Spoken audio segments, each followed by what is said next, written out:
Yesterday, parang, di ba, nagkaroon po ng, dun sa interjection ni Senator Judge Pia Cayetano, and then today, si Senator Judge Robin Padilla.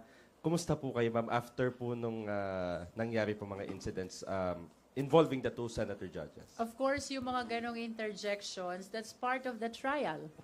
They are senator judges and they have the prerogative to raise clarificatory questions anytime they want, no? And of course, yun naman kay Senator Pia, I was able to make the necessary manifestation kanina. Hindi ko lang siya masyadong nag-gets agad kahapon because apparently she tried to limit my answer to yes or no only, and I was not given opportunity to explain. And that is why I really tried na ma-manifest kanina to put it on record. At yun na may paulit-ulit na rin sinasabi ng presiding officer during the entire presentation of NBI Director Melvin Matibag, na yung affidavit ni Las Cañas ay present. Wait, this is merits. This is merits. The affidavit was presented to prove only what happened in the investigation and not for anything else. So, as to whether it is notarized or hindi, it should not be an issue. But how did you feel, ma'am? Did you feel na medyo off po yun or nabastos po ba kayo or nalimitahan? Paano po I yung... feel deprived. Deprived of the opportunity to explain, no? And that is why kanina nung tinatanong ako ni Senator Robin, I cannot answer without qualifying. Because it's hard to be confronted with a question of yes or no only. Because it's important that you give context to your yes or to your no. Okay, last question na lang po. Sabi niyo po kanina, you presented the powerful witnesses kahit natatatlo lang po sila. So, would you say, ma'am, na nag-suffice po yung tatlo na yon kahit na winidraw na po yung naunang anim? Kumbaga, sabi niyo nga po kanina, kompleto na yung sa grave threat. So, hindi na talaga kinailangan dahil sapat na yung tatlo po na ito. That is why I said, instead of doing the direct, the prosecution finds it unnecessary to conduct the redirect examination. That is for the reason that we honestly believe kompleto na ang testimonya ng aming tatlong testigo with respect to article on threat. All right. Agatha, I think you raised her.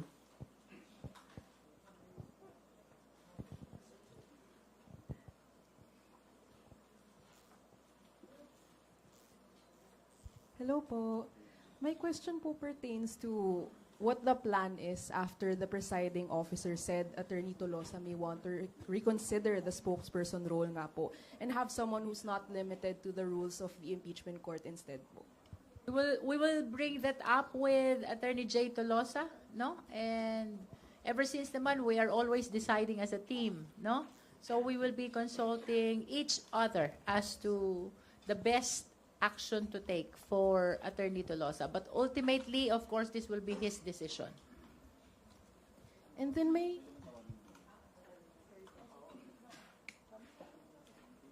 The question was posed not only for consideration of the prosecution but also for the defense, no? Because same situation si Attorney Poa, who also is a who was also a defense lawyer, and at the same time a spokesperson. So, as our chair and lead public prosec has always said, all decisions of the prosecution, whether it be public or private, is always consultative, collegial and consensual. So pag-uusapan pa natin yan. And then regarding naman po specifically yung comment ni Senator Padilla na sana daw hindi one-sided yung prosecution daw po. Ano po yung reaction doon since parang umingay po sa loob ng session hall when that was said? Well, with all due respect kay Senator Judge Robin Padilla, no? Apparently, this impeachment trial is adversarial. Maliwanag yun. Kaya merong prosecution is to establish the case. Kaya may defense is to defend the innocence of the respondent, no? So, it is very much anticipated that the prosecution is biased towards presenting the case, presenting the evidence, no? Siguro mas nakakapagtaka pag naging neutral ang prosecution. At lalong nakakapagtaka kung i-defend namin yung respondent, no? So, I think Kong Jinky is very diplomatic, no? In her answer. Kasi ako, maginoo pero medyo bastos tayo. No? But I've always said that sometimes the Senate impeachment hearings are in black and white. And we're very appreciative that Senator Robin always brings color and surprise and excitement.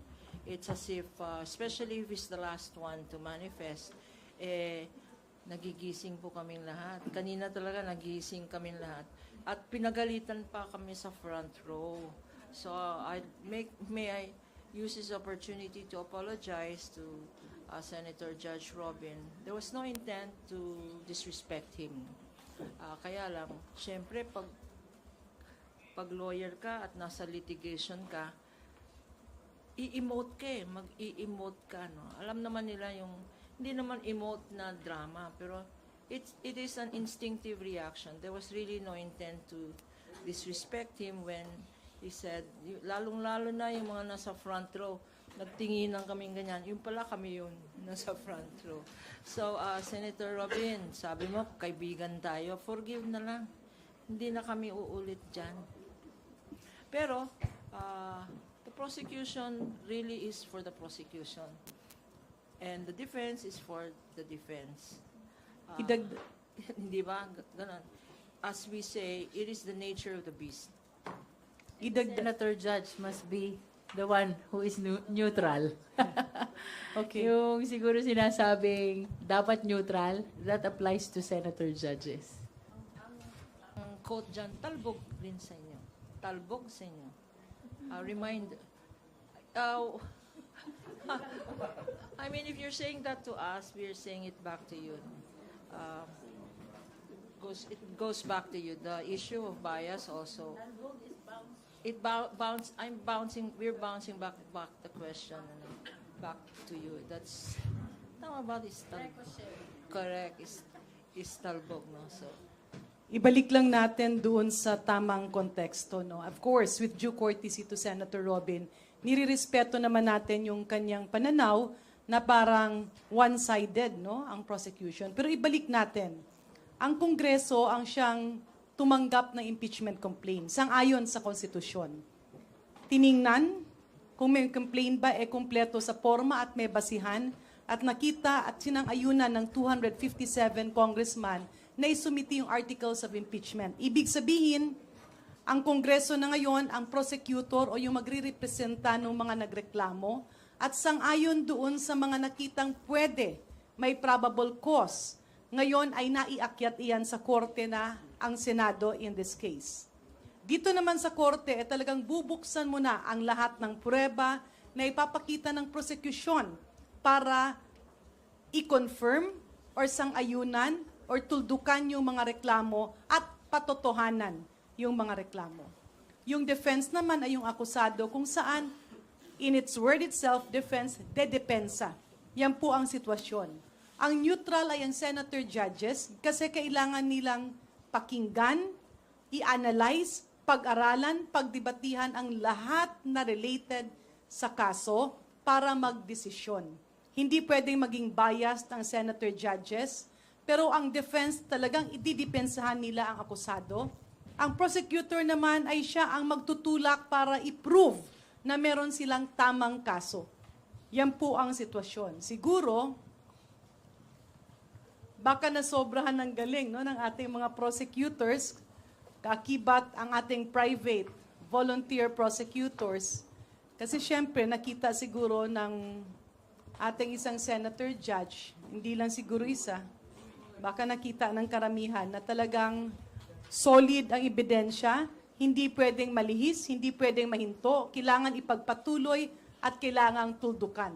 Kaya nirerespeto namin si Senator Robin Padilla, pero ibalik natin, ano ba ang nararapat, ano ang dapat at saan ito patungo? Follow-up question lang po, Attorney. Ano po ba yung instinctive reaction that Senator Robin reacted to? Ano po yung nangyayari sa front row? Hindi ko na maalala kasi wag na lang kasi kami sa front row kasi alam namin nakikita kami sa camera na trying to behave kami. Trying to behave. Kaya lang minsan mahirap mag-behave kasi you react sa lawyer, no? You react kasi yung years of experience namin. Parang sa korte yan, di ba nanonood naman kayo ng mga court scenes, no? Di ba? Yung mga ibang lawyers pa nga, nagpa-pound on the table. Objection, Your Honor, yung mga ganyan. Kanya, nakaganyan na lang ako, nagdadasal na lang ako para hindi ako mag-react. No? But, you know, it is not out of disrespect. It is because of our years of training where we instinctively react to what we think is wrong or to what we think is unfair. As I've said before, we cannot, unlike, if it were the defense, for instance, we're prosecution, if it were the defense who made a statement or who made an unfair allegation, we can contest it. Kaya lang pag senator judges, syempre hindi pwede. So, and that is why sometimes our reaction is more visual than vocal. Sorry po. Very brief follow-up din since related naman po ito doon. I'd like to address this question po to Attorney Lorna Kapunan kasi you've been in the legal practice po no for almost 5 decades. Since you're a veteran litigator po, sa inyong personal na pananaw, was Senator Robin Padilla's questioning of Representative Luis Ro kanina was a fair question? Kasi at one point may sinabi pa po siya na wala kang karapatang magtanong. Patas po ba yun? Balanse po ba yun para sa isang normal na court procedure? Alam mo, the problem with us lawyers, no? Yes, yes.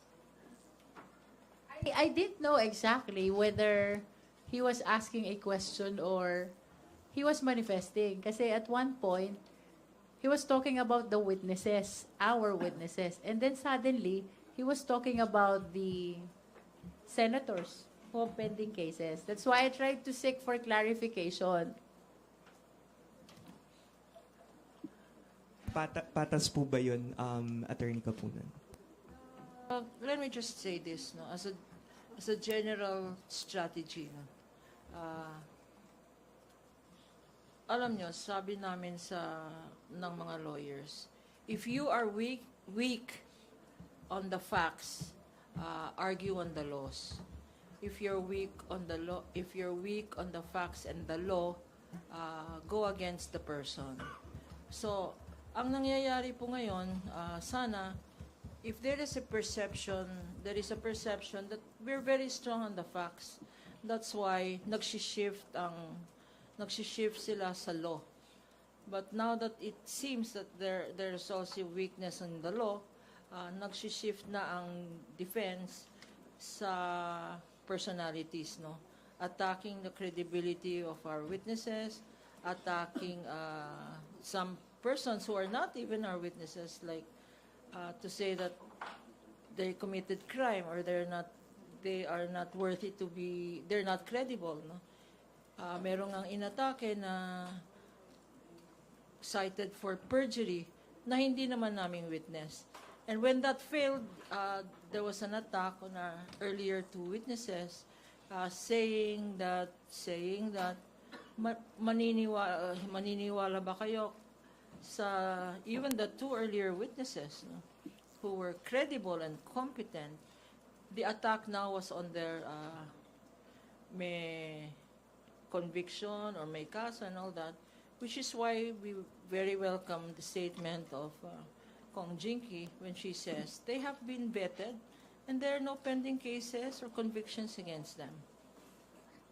And citing the law also, Chair Jinky did say that pending case will not, if there is no crime, conviction for a crime of moral turpitude, it will not affect your credibility as a witness.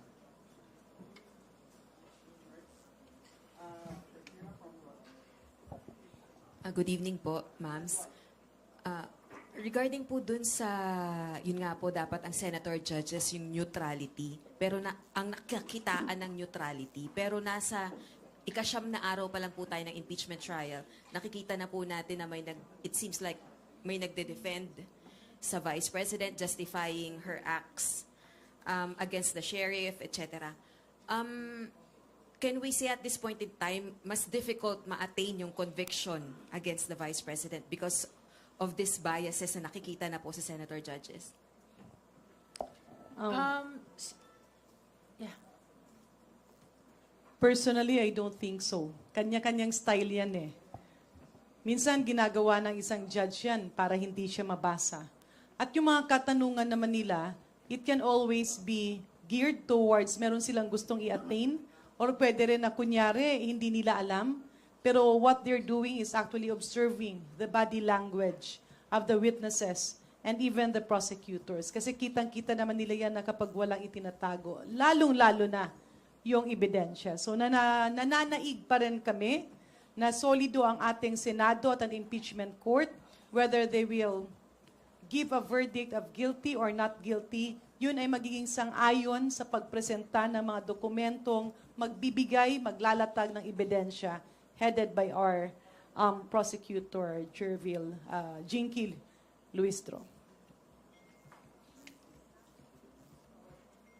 Well, we wish to believe na conscious sila sa kanilang constitutional duty, most especially in terms of political neutrality.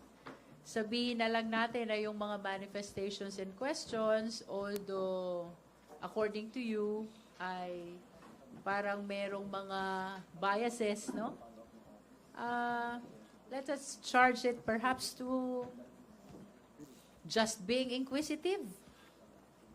They are just being inquisitive. And at the end of the day, I am hopeful na political neutrality ang mananaig. Sapagkat napakaliwanag niyan sa Senate rules on impeachment, and they were the ones who drafted and approved that Senate rules, no? So, bago pa tayo, dapat sila yung pinaka-conscious about the mandate of political neutrality. Also make dagdag, no? The one being judged here is not only the Vice President. The judges also are being judged by the public. Correct? So,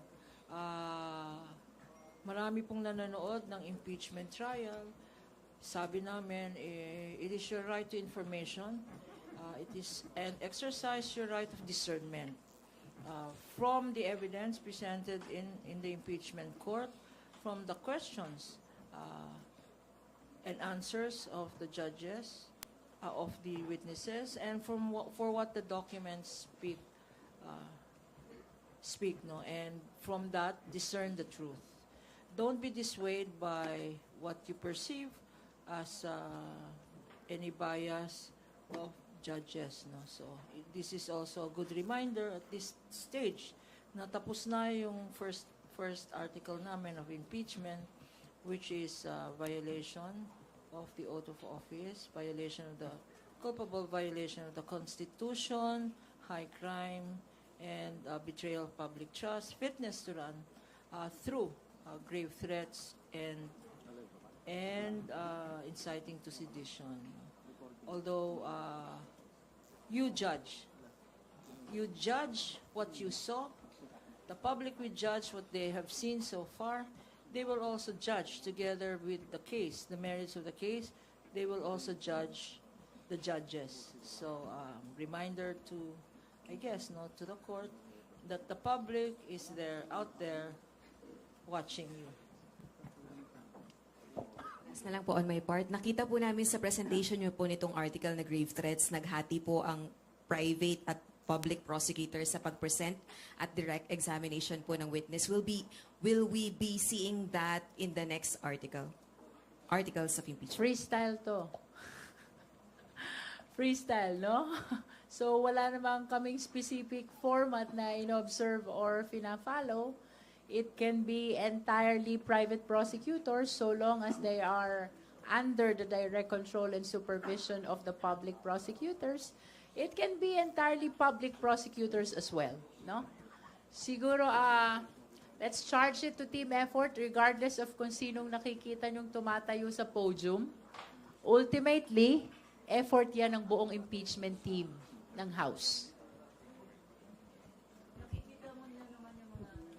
Kagaya kanina, no, you saw it in action when Chairman Jinky asked for a 5-minute recess. And you saw how she consulted both the public and the private prosecutors on whether to proceed with redirect examination. So that is consultation, that is team effort in action.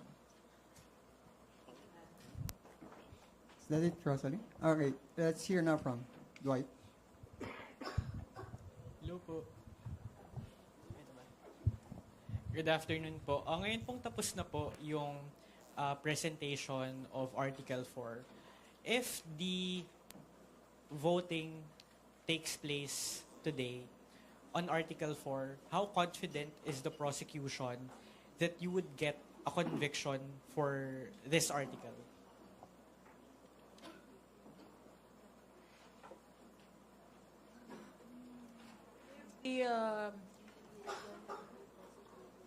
Okay, if it is dependent alone, if a conviction or acquittal is dependent alone on the evidence of the prosecution, then I can say very confidently that the prosecution has proven its case in terms of grave threats and inciting to sedition, as they are impeachable offenses, not as criminal offenses. Kasi pag pinag-usapan, laging dinadala sa elements of grave threats and inciting, no?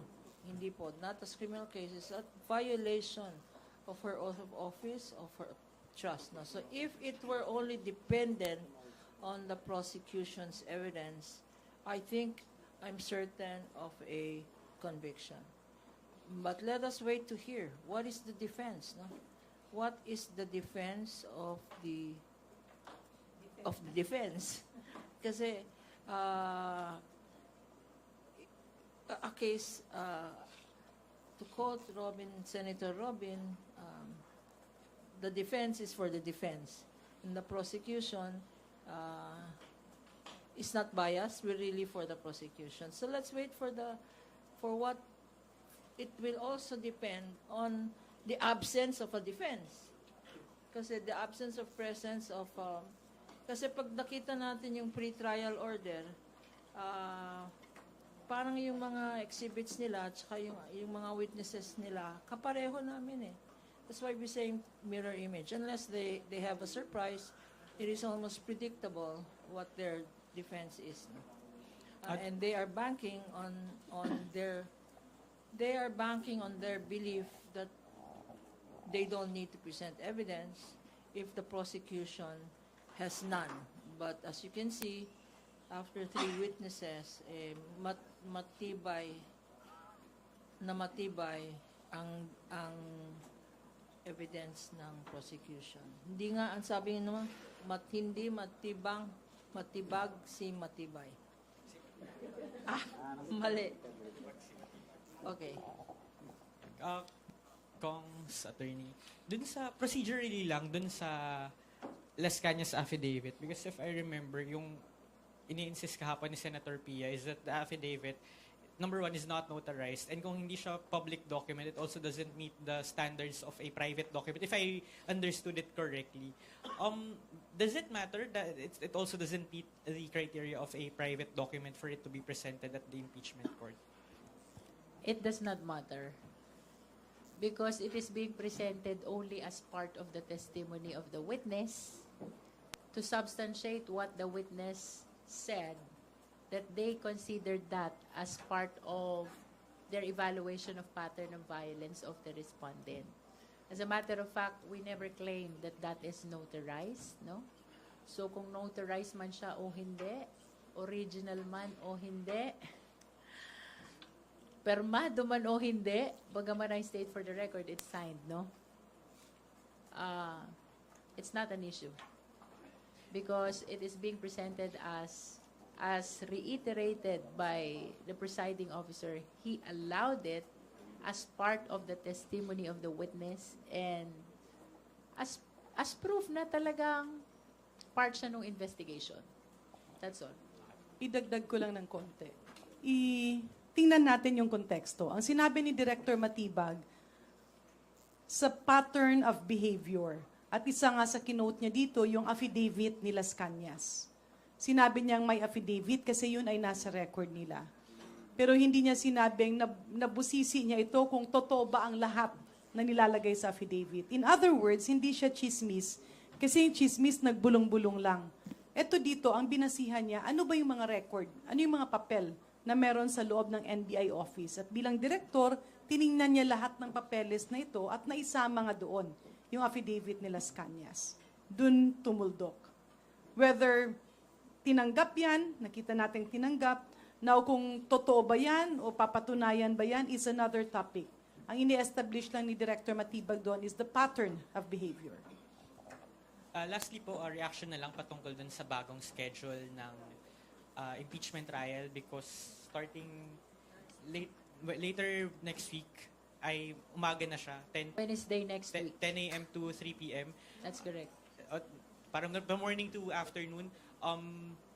Ito po ba ay ni-request ng prosecution? Ito ba ay ito po ba ay favorable sa inyo yung ganitong schedule kaysa hapon tayo nagsisimula hanggang gabi? How do you expect this change in schedule to affect the proceedings? The change of schedule was from the initiative of the Senate, no? And we understand na come July 29, ang layo ng November. July 29, magre-resume na yung session nila. In fact, July 28, meron silang kontrasona. July 27 is SONA. July 28, may kontrasona sila. And then July 29, regular session nila yon. And I wish to believe na kaya na-adjust yung schedule ng trial to morning until 3 o'clock is to give time for them to be able to continue yung legislative work naman nila, no? Kasi apparently naka-recess ngayon. Kaya medyo maluwag pa ang oras ng Senado. But come July 29, regular session nila, kakailanganin nila pagsabayin yan. Impeachment trial and at the same time, legislative work. I do not know exactly kung paano ang magiging oras nila for legislative work, Senate as a legislative body, but I believe na ito yung dahilan kung bakit na-adjust yung oras ng trial.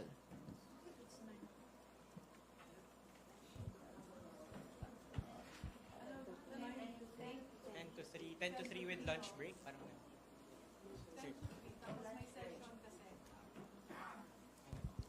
All right. okay na. Thank you po. Any other questions? Yes. Sige, habol ko na lang din po. Kasi napansin po namin after the conclusion of the trial, yung mga testimonya po talaga for the Article 4 ay lahat po ay galing sa NBI. Was this a strategy of the prosecution since the beginning or nag-adjust po kayo based on the cross-examination of the defense team? Well, basically kung tingnan mo, ako yung sasagot mo kasi puro prosecutors yung kasama mo. Hindi mo naman masasabi na talagang galing lang siya sa NBI. Kasi yung NBI reports naman ay may pinanggalingan rin. So talagang kung titingnan mo, saan ba ito nanggaling? Nanggaling ito doon sa mga reklamo na isinampa sa Kongreso. At nung isinampa ito doon sa Kongreso, tiningnan namin, ginather ang ebidensya, and to formalize and to validate this. Ang tanging naging layunin ng NBI ay to validate or pakatotohanan, patunayan yung mga ebidensyang nilatag ng mga complainants. Kaya yan ang sinunod ng ating prosecutor. So again, it did not merely come from the NBI. The NBI was there to validate and confirm all of this. At ang pinanggalingan doon ay yung mga dokumento, mga sitwasyon na ibinahagi ng ating mga complainants. So tama naman po yung mga adjustments na ito na nagbawas na kayo ng mga witnesses and then na-retain na po lahat ng NBI officials ay adjustments based on the cross-examination of the defense team and the interventions of Senator Judges and not a strategy from the very start. Yes, it's not a strategy. It's because nakitang malinaw ang ebidensya na ilatag na merong pagbabanta, not once, but more than once. At ito ay repeated, and at the same time, andun yung pag-link sa betrayal ng public trust or pagtataksil sa tiwala ng taong bayan. Thank you po. Isura magtagalog, uy. Magbisaya lang na ba?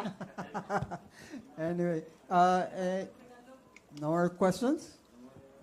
All right. Ann? May pahabol pa pong question from Ann. I have a question for you. Kayo. Kayo ba? Oh, sabi, Attorney Kapunan, sabi ni Senator Judge Robin Padilla, you cannot ask question. I am the court. Mas okay ba sa inyo yung umaga o yung hapon? Mas happy kayo sa hapon? Will our preference matter? No, I'm just curious about them kasi syempre may work-life balance, ano, hindi ba? Mas gusto niyo ng hapon or umaga? Pagka umaga, ibig sabihin mag-monitor pa kami ng session ng House.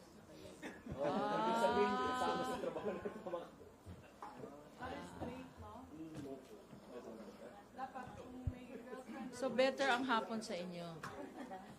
Eh, do you write a letter to the Senate? Or maybe you need a lawyer to help you. All right.